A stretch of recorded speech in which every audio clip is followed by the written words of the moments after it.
Thinking it over. "You took Dan up sharp, brother," said Bessie, as her son quitted the cottage. "Maybe I did," answered Ned frankly. "I'm trying to keep down that hot temper of mine, but there's nothing stirs it up like anything of deceit, and it gets in a blaze afore I'm aware." There was something in the lad's looks more than his words that made me fancy him one of those who don't see clearly the difference between truth and falsehood, and who get amongst the shoals almost without knowing it. I wanted to show him the beacon lights set in the Bible to warn us off them, that's all. "Ah, Dan's quick enough at lying," said Bessie, with a sigh. "I can't believe a word that he says. Many and many's the times I tells him, 'Dan, with all those fine stories of yours, you'll get into trouble at last.'" "And don't you tell him," said Ned, "that God hears and marks down, and that every idle word that men shall speak, they shall give account thereof in the day of judgment?" "Oh, I'm not one of your saints that likes religion brought in at every turn," said Bessie, peevishly. "'Tis all well enough to go decently to church on Sundays, and dear me," she exclaimed, suddenly interrupting herself and starting up from her seat, "if that is not Mrs. Curtis coming over the green! That woman is always taking one's unawares." And with a quickness which astonished the sailor, Bessie whisked off the dish from the table, flung an old shawl over the large piece of bacon from which the rashers had been cut, and stowed away a heap of damp linen which she had been washing into a cupboard. "She's in a mighty hurry to tidy the room for the lady," thought Ned, "but it doesn't look a bit neater than before." Just as Bessie had finished her hasty preparations, Mrs. Curtis, a small, delicate lady, very simply but neatly dressed, tapped at the door of the cottage and entered. Bessie was all smiles and curtsies. She dusted a chair and placed it for her guest, hoped that she had not been troubled by the heat of the day, and asked after the young masters and misses, like one who took an affectionate interest in the well-being of the family.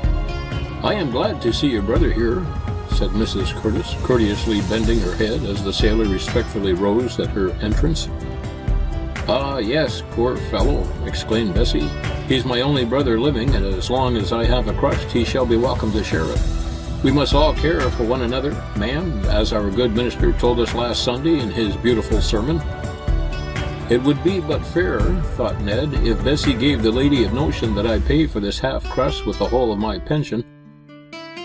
"It's but a poor home that my brother has come to," continued Bessie, whose voice, in addressing the clergyman's wife, had a plaintive, drawling tone quite unlike that in which she usually spoke. "I have been wanting much, ma'am, to speak a word or two to you or to Mr. Curtis." "My husband told me that he intended to call here soon," said the lady. "Ah, how glad I am even to see his blessed face. Ah, what I owe him," cried Bessie, heaving a long sigh, as if to express by it gratitude too deep for words. "But what I was a-going to say, ma'am, was that I hopes as how Mr. Curtis will be good enough to put me again on the widow's list for the loaves. I've really such a hard pull to live.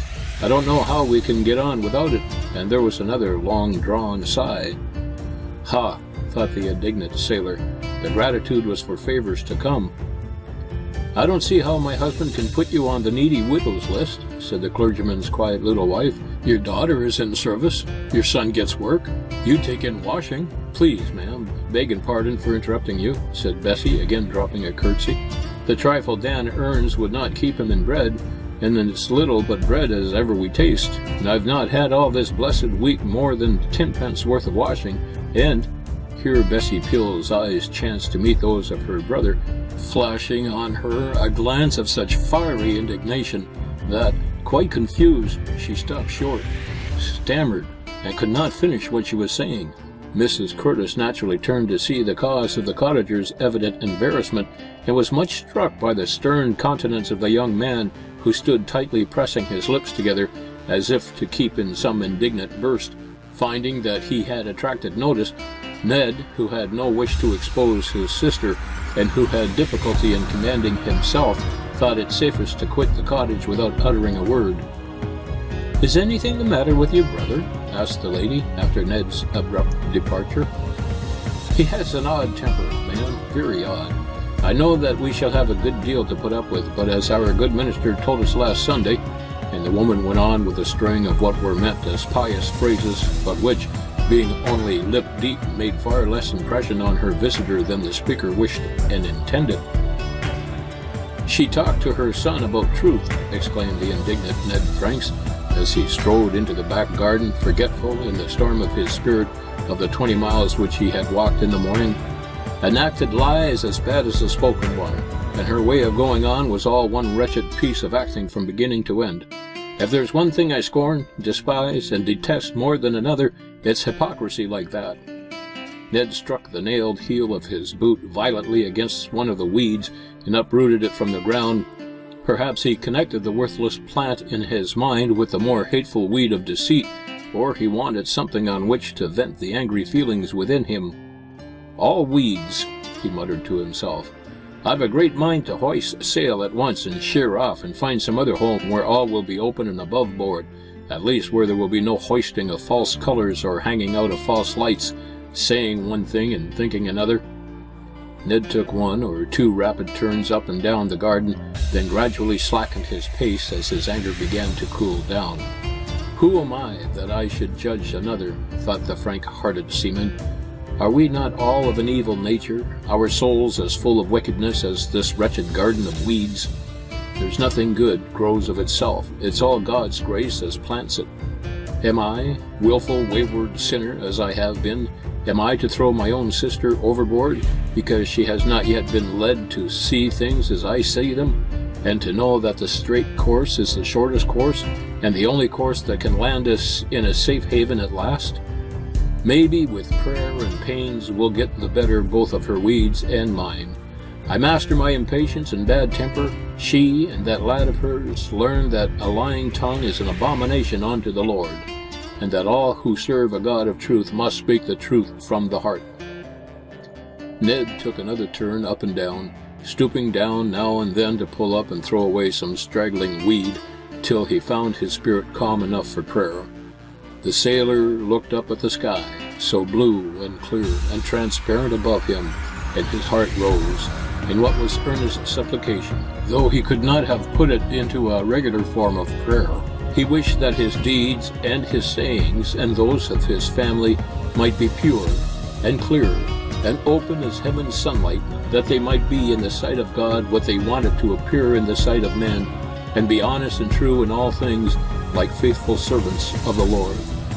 Ned's meditations were broken in upon by Bessie Peel, who came running up towards him with a bustling, excited air. "What's in the wind?"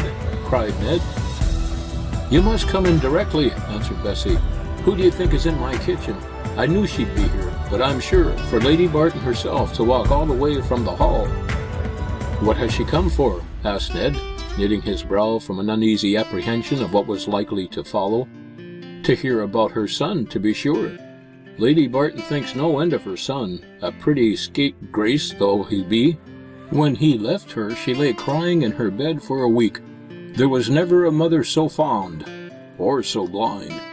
"Well, what can I say?" exclaimed Ned. "I can tell nothing good of the lad." "You must invent something good, then," cried Bessie in an irritated tone. "I can't have you, with your stupid bluntness, setting my landlord's wife against me, and getting my home pulled down over my head at Michaelmas, and my boy turned off, and my washing taken away." "I'd better not see Lady Barton," said Ned. "Shall I hurry back and say I couldn't find you? You could get over yon hedge and be off without coming in front of the cottage." "No sneaking," said the sailor quickly. "I'll face out the matter at once." "And you'll say the best you can?" cried Bessie, changing her tone and tactics with a perception that her best chance with Ned lay in working upon his affection. "You wouldn't injure your poor widowed sister, as looks to you for comfort and kindness."